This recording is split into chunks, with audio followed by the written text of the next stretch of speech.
பிரியமான பிள்ளைகளே, ஒரு கருத்தை ஞாபகத்தில் வைத்துக் கொள்வோம். ஞான ஸ்நானம் என்று சொல்லும் போதே ஞானத்தில் மூழ்கி ஸ்நானம் எடுப்பது என்று அர்த்தம். ஞானத்தில் மூழ்கி ஸ்நானம் எடுக்காதவர்கள், ஞானத்தில் மூழ்கி ஸ்நானம் எடுக்காதவர்கள் தண்ணீரில் மூழ்கி ஸ்நானம் எடுத்து பயனில்லை.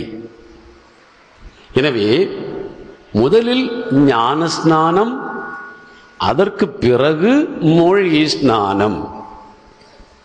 நீங்கள் மூழ்கி ஸ்நானம் எடுத்தீர்களா என்று பலர் கேட்பார்கள். ஐயையோ, நீங்கள் மூழ்கி ஸ்நானம் எடுக்கவில்லையா என்று பரிதாபப்படுவார்கள். ஆனால் இந்த மூழ்கி ஸ்நானம் என்பது கடைசியில் நடக்கும் ஒரு சடங்கு. அதற்கு முன்னால் ஞான ஸ்நானம் நடக்க வேண்டும். இதுதான் ஞான ஸ்நானத்துக்கு ஆயத்தம் என்று சொல்வது. பிரியமான பிள்ளைகளே, இந்த ஞான ஸ்நானத்திற்கு ஆயத்தமான ஞானத்தில் மூழ்கி ஸ்நானம் இந்த நாட்களில் நடந்து கொண்டிருக்கிறது. எனவே இந்த ஞான ஸ்நானம் என்பது எங்களுக்கு என்றைக்கு கிடைக்கும் என்று கேட்கக்கூடாது. ஞான ஸ்நானம் பெற்றுக்கொண்டே இருக்கிறோம். நாம் ஞானத்தில் மூழ்கி ஸ்நானம் எடுத்த பிறகே தண்ணீரில் மூழ்கி ஸ்நானம் எடுக்க வேண்டும். பிரியமான பிள்ளைகளே, இந்த ஞானத்தில் மூழ்கி ஸ்நானம் எடுப்பது என்றால் என்ன? ஞானத்தில் மூழ்கி ஸ்நானம் எடுப்பது என்பது இரண்டு கருத்துக்களை கொண்டது. முதலாவது, ஞானம் என்றால் என்ன? பைபிளில் ஞானம் என்றால் பல விளக்கங்கள் கொடுக்கப்பட்டிருக்கிறது. இந்த ஞான ஸ்நானத்துக்காக ரெண்டு கருத்துக்களை மனசில் வைத்துக் கொள்வோம். ஒன்று, ஞானம் என்பது தெய்வ பயம். இரண்டு, ஞானம் என்பது கடவுளுடைய கட்டளைகள், விருப்பங்கள், திருச்சட்டம், உடன்படிக்கையின் வார்த்தைகள். இதுதான் ஞானம் என்பது. எனவே ஞானம் என்று சொன்னால் என்ன என்று கேட்டால், நீதிமொழிகள் 9:10 படி, நீதிமொழிகள் 9:10 படி தெய்வ பயம் ஞானம். நீதிமொழிகள் 9:10 படி தெய்வ பயம் ஞானம். அதுபோலவே பாரூக் 4:1 படியும் சீராக்கு 15:1 படியும், பாரூக்கு 4:1 படியும் சீராக்கு 15:1 படியும் ஆண்டவருடைய திருச்சட்டம், நியாயப்பிரமாண சட்டம் என்பது ஞானம். ஞானம். எனவே ஞானம் என்றால் ரெண்டு கருத்துக்களை கொண்டது. ஒன்று, தெய்வ பயமே ஞானம். தெய்வ பயமே ஞானம். நீதிமொழிகள் 9:10. இரண்டாவது, நியாயப்பிரமாணம், தேவனுடைய திருச்சட்டம், ஆண்டவருடைய கற்பனைகள், நியாயப்பிரமாண சட்டம், ஆண்டவருடைய உடன்படிக்கையின் வார்த்தைகள், அவருடைய விருப்பங்கள் என்றெல்லாம் சொல்லுகிறோமே, அதுதான் ஞானம். நான் ஞானத்தில் வாழ்கிறேன் என்றால் நான் ஆண்டவருடைய விருப்பங்களின்படி வாழ்கிறேன் என்று அர்த்தம். எனக்கு ஞானம் கிடைத்திருக்கிறது என்று சொன்னால் அர்த்தம் ஆண்டவருடைய விருப்பத்தின்படி வாழும் ஒரு வாழ்க்கை கிடைத்திருக்கிறது என்று அர்த்தம். நீ ஞானத்தை தேடு என்று சொன்னால் ஆண்டவருடைய விருப்பத்தின்படி வாழும் ஒரு வாழ்க்கையை தேடு. ஞானமே உனக்கு எல்லாவற்றுக்கும் பிரதானமாக இருக்க வேண்டிய ஒன்று என்றால், ஆண்டவருடைய விருப்பத்தின்படி, உடன்படிக்கையின் வார்த்தைகளின்படி, நியாயப்பிரமாணத்தின்படி வாழும் ஒரு வாழ்க்கையே எனக்கு எல்லாவற்றிலும் பிரதானமானது. எனவே பைபிளில் ஞானம் ஞானம் என்று சொல்லக்கூடிய அந்த வார்த்தையின் அர்த்தம் இந்த 2 கருத்துக்களை கொண்டது. நான் தெய்வ பயத்தோடு வாழ வேண்டும், எனக்கு ஞானம் உண்டு, தேவன் ஆவியானவர் மூலமாக எனக்கு ஞானத்தை தந்திருக்கிறார். ஏசாயா 11:2 படி ஆவியானவரிடம் ஞானம் இருக்கிறதாம். ஆவியானவரை பெற்றுக்கொண்டவர்கள் ஞானத்தை பெறுகிறார்கள், அதாவது தெய்வ பயத்தை பெறுகிறார்கள். தெய்வ பயம் உள்ளவனுக்கு இந்த உலகத்திலே எல்லாம் உண்டு. நாம் ஆசீர்வாதங்கள் என்று சொல்லுகிறோமே, ஐயா, ஆசீர்வாதங்களிலே பெரிய ஆசீர்வாதம் தெய்வ பயம். நாம் நிறைய திறமைகளை பெற்றிருக்கலாம், நாம் நிறைய செல்வங்களை பெற்றிருக்கலாம், அறிவையும் பெற்றிருக்கலாம், எல்லாம் பெற்றிருந்தாலும் தெய்வ பயத்தை பெற்றிருக்காவிட்டால் இந்த உலகத்திலே நாம் பெற்ற அனைத்தும் ஒன்றுக்கும் உதவாத குப்பை என்பது பைபிள் பாடம். தெய்வ பயம் இல்லாதவனுக்கு இந்த உலகத்தில் எந்த ஆசீர்வாதம் இருந்தாலும் அது அவனுக்கு எந்த பயனையும் கொடுக்காத ஆசீர்வாதம். அந்த ஆசீர்வாதங்கள் அவனுடைய அடுத்த தலைமுறைக்கு போய் சேராது என்பது பைபிள் பாடம். அருமையான பிள்ளையே, அதுதான் தெய்வ பயம். தெய்வ பயம் இல்லாதவன் இந்த உலகத்தில் பயந்து பயந்து பயந்து சாகிறான். பயமே ஒருவனை சாகடித்துக் கொண்டிருக்கிறது. எவனொருவனிடத்தில் தெய்வ பயம் இல்லையோ அவன் இந்த உலகத்தின் மனுஷர்களை கண்டு பயப்படுவான், இந்த உலகத்தின் ஆபத்துக்களை கண்டு பயப்படுவான். என் தெய்வம் சொன்னார், பயப்படாதே என்று. அழிந்து போகும் இந்த மனிதர்களை கண்டு பயப்படாதே, நீ எதற்கு பயப்பட வேண்டும் என்று நான் உனக்கு சொல்லுகிறேன். தெய்வத்துக்கு பயப்படு, பாவம் செய்ய பயப்படு, தெய்வத்துக்கு பயப்படு. அதுதான் அந்த பயம் என்று சொல்வது. எனக்கு தெய்வ பயம் கொண்ட ஒரு வாழ்க்கை இருக்கிறது என்றால் எனக்கு ஞானம் இருக்கிறது என்று அர்த்தம். இன்று ஞான ஸ்நானத்திற்காக ஆயத்தம் செய்கிற பிள்ளையே, தெய்வ பயத்தில் மூழ்கி முதலில் ஸ்நானம் எடு. தெய்வ பயத்தில் மூழ்கி முதலில் ஸ்நானம் எடு.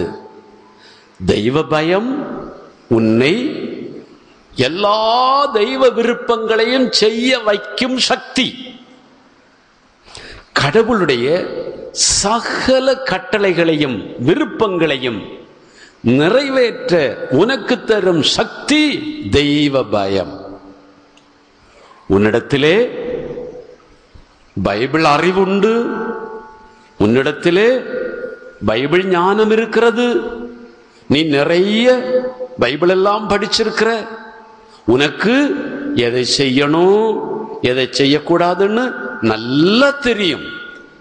எல்லா ஞானமும் அறிவும் பைபிளை பற்றி உனக்கு நிறைய தெரிஞ்சிருக்கு. ஆனா அதனால எந்த பிரயோஜனமும் இல்லை. இதெல்லாம் தெரிஞ்சிருந்தாலும் நீ இதெல்லாம் உனக்கு பயனுள்ளதாக அமையணும்னா நீ இந்த அறிந்து கொண்ட தெய்வ விருப்பங்களை எல்லாம் வாழணும்னா உன்னிடத்தில் இருக்க வேண்டிய ஒன்று என்ன தெரியுமா? அது தெய்வ பயம். தெய்வ பயம் இல்லாமல் கடவுளுடைய அத்தனை கற்பனைகளையும் மனப்பாடம் செய்தாலும் அதில் ஒன்றை கூட உன்னால் வாழ முடியாது. தெய்வ பயம் அதுதான் விண் சக்தி. அது விண் சக்தி. அதை பெற்றுக்கொள்ளணும். தெய்வ பயம் இல்லாதவனுக்கு தெய்வ விருப்பத்தின்படி வாழ முடியாது. இன்றைக்கு இந்த ஃபேன் இருக்கிறது, இங்கே லைட்டுகள் இருக்கின்றன, ஆம்பிளிஃபயர் இருக்கிறது, நிறைய காரியங்கள் எல்லாம் இருக்கிறது. இவையெல்லாம் இருந்தாலும் இவையெல்லாம் பயன்பட வேண்டும் என்றால் இதற்கு பின்னே இன்னொரு சக்தி இருக்கணும். அதுதான் மின்சக்தி. மின்சக்தி மின்சக்தி போச்சுதுன்னா இவையெல்லாம் இருந்த இடத்திலேயே இருக்கும். அதுபோலத்தான் ஞானஸ்நானம் பெற காத்திருக்கிற அருமையான பிள்ளைகளே, நீங்கள் எவ்வளவுதான் வேத பாடங்களை கற்றுக்கொண்டாலும், எவ்வளவுதான் சத்தியங்களையும் ஒழுங்குமுறைகளெல்லாம் அறிந்து கொண்டாலும், இந்த தெய்வ பயம் என்கிற அந்த மின் சக்தி உங்களோடு இருந்தால் ஒழிய அதுபடி வாழ முடியாது. எனவே ஞானஸ்நானம் பெறும் முன் தெய்வ பயத்தை பெற்றுக்கோ. ஞானத்தில் மூழ்கி ஸ்நானமெடு. தெய்வ பயத்தில் மூழ்கி ஸ்நானமெடு. இரண்டாவது, ஞான ஸ்நானம் என்பது கடவுளுடைய வார்த்தைகளின்படி, அவருடைய உடன்படிக்கையின் வார்த்தைகளின்படி வாழ்வேன் என்று தீர்மானம் எடுப்பது, வாழ்வேன் என்று ஒப்பந்தம் செய்வது. அந்த ஒப்பந்தத்தின்படி நீ வாழணும்னா முதலாவது இந்த ஒப்பந்தத்துக்குள் மூழ்கி நீ ஸ்நானம் எடுக்கணும். இந்த வார்த்தைகளுக்குள் மூழ்கி நீ ஸ்நானம் எடுக்கணும். ஒரே கடவுளை விசுவசிக்கிறேன், வானமும் பூமியும் படைத்த எல்லாம் வல்ல தந்தையாகிய இறைவனை விசுவசிக்கிறேன். ஆமேன். தேவ சத்தியங்களில் மூழ்கி ஸ்நானம் எடு. தேவ சத்தியங்களில் மூழ்கி ஸ்நானம் எடு. தேவ சத்தியங்களை உன்னுடைய வாழ்க்கையில் ஜீவாதாரமாக மாற்று. அது எனக்கு ஜீவன், கடவுளுடைய விருப்பங்கள் எனக்கு ஜீவன் என்று சொல்லி உன்னுடைய நாடி நரம்புகள் எல்லாம், உன்னுடைய இரத்த நாளங்கள் எல்லாம், உன்னுடைய உணர்வுகள் எல்லாம், உன்னுடைய அறிவெல்லாம் தேவனுடைய சத்தியங்களால் நிரப்பப்படட்டும்.